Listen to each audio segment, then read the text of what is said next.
estávamos com aquela coisa, né? A pandemia tá chegando, né? O Covid, mas a gente não sabia o certo o que era a Covid, né? Pegou a gente de surpresa, que a gente não sabia como lidar com a doença, né? E começamos a buscar apoio, né, sobre isso.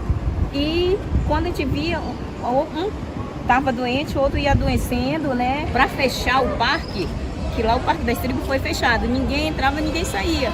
Então foi quando todo causou muita assim a falta de alimentação, porque a gente não podia sair para buscar. As pessoas que moram lá, né, tiveram muita dificuldade, porque há muitos trabalham com artesanato, com a venda, né? E aí como é que eles iam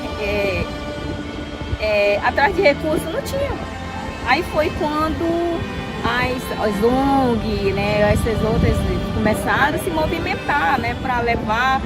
Eu mesmo, junto com os amigos de São Paulo, né, do Rio, né, chegaram doar, né. Então nós fomos em busca de cesta básica, porque lá teve um tempo, né, que as pessoas só doavam cesta básica e outras coisas que ia.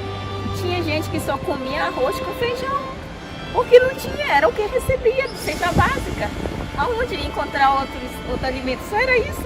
Então era o que comia. Então a gente não podia virar as costas, deixa eles ali que vamos. Não, porque nós, povos indígenas, a gente é coletivo.